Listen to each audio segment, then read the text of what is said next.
Hello नमस्कार। मैं doctor Rajneesh Kumar Yadav, सहायक प्रोफेसर हिंदी। आज मैं छत्तीसगढ़ में असिस्टेंट प्रोफेसर की होने वाली परीक्षा जो कि 5 नवंबर से 8 नवंबर के बीच में होने वाली है, उसके प्रथम प्रश्न पत्र के सिलेबस पर बातचीत करूंगा।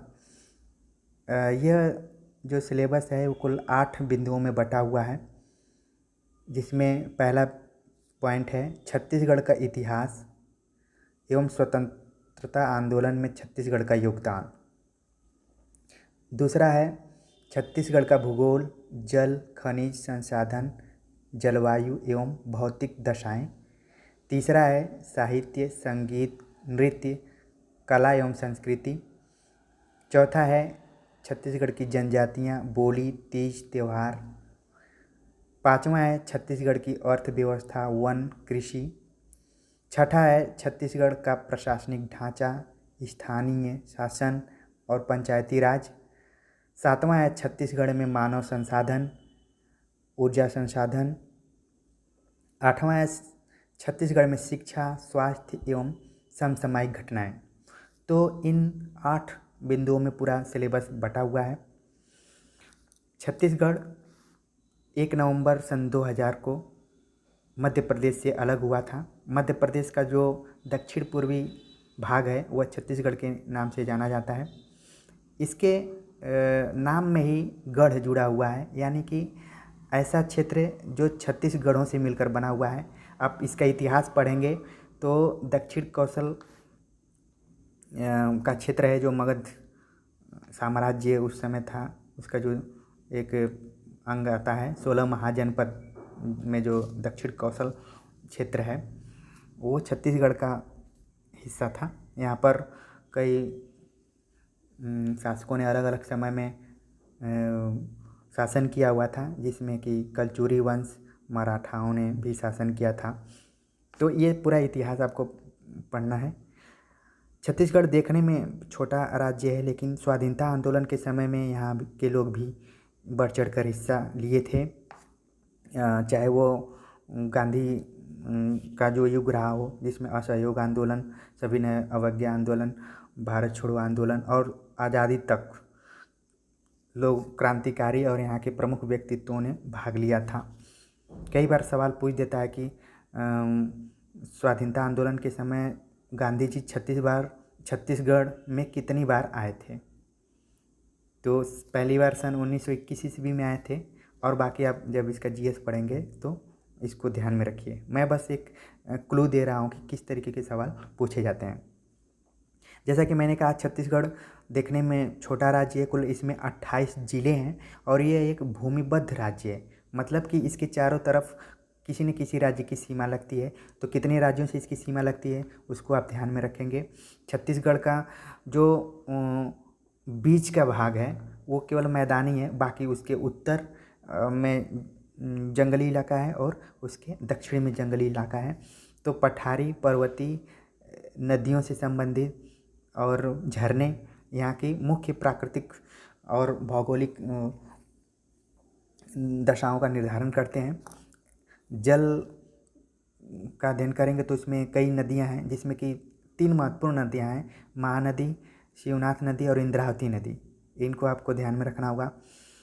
खनिज संसाधन के दृष्टिकोण से छत्तीसगढ़ भारत का सबसे धनाढ्य राज्य कहा जा सकता है। यहाँ पर लोहा, टीन, जस्ता, सीमेंट इत्यादि तो पाया जाता है। इनके बहुत सारी फैक्ट्रीज भी हैं, और भिलाई जैसे जगह का नाम आप लोगों ने सुना भी होगा, जहाँ पर बीपीएल फैक्ट्री की स्थापना है। जलवायु के दृष्टिकोण से महत्वपूर्ण है, जहाँ पे यहाँ पर धान की बहुतायत में खेती होती है। इसके अलावा गन्ना बहुत यहाँ पर पाया जाता है। जिस क्षेत्र एरिया में मेरी ज्वाइनिंग थी वहाँ पर गन्ना बहुल एरिया था, गन्ना ही गन्ना चारों तरफ दिखाई देता था। तो इस तरीके से आप इसको ध्यान में रखेंगे कि कौन चीज़ छत्तीसगढ़ में कहाँ उत्पादित होती है, खनिज संसाधन कौन कौन से पाए जाते हैं, नदियाँ कौन कौन सी हैं, भौगोलिक दृष्टिकोण से कौन सा जिला किससे मिलता है।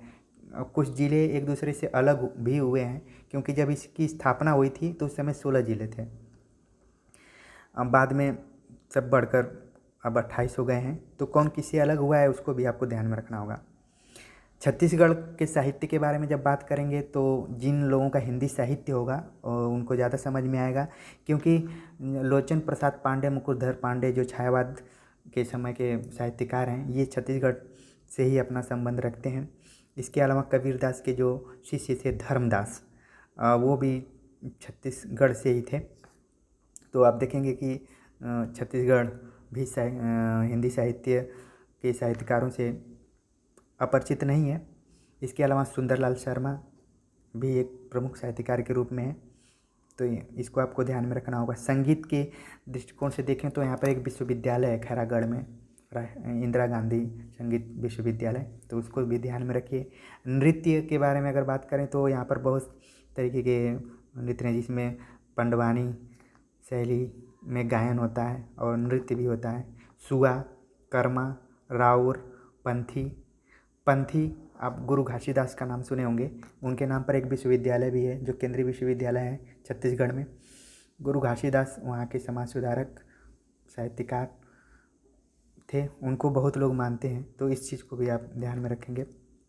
तीज त्यौहार के रूप में भी छत्तीसगढ़ का महत्वपूर्ण स्थान है।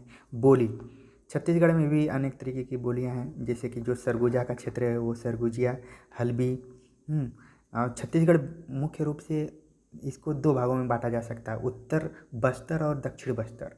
ये उत्तर बस्तर की कुछ संस्कृति अलग है और दक्षिण बस्तर की संस्कृति कुछ अलग है, तो इसको ध्यान में रखकर आप अध्ययन करेंगे। वहाँ पर अलग अलग तरीके की बोलियाँ हैं। और अवधी जो बोली है पूर्वी हिंदी में, वो छत्तीसगढ़ी से मिलती जुलती है, तो इसलिए जो उत्तर प्रदेश के लोग हैं या दूसरे क्षेत्र के लोग हैं, जो अवधी क्षेत्र के लोग हैं, तो उनको ही छत्तीसगढ़ में बहुत ज़्यादा बातचीत करने में परेशानी नहीं होगी। वहाँ का सबसे प्रिय शब्द जो मुझे लगा, हाओ।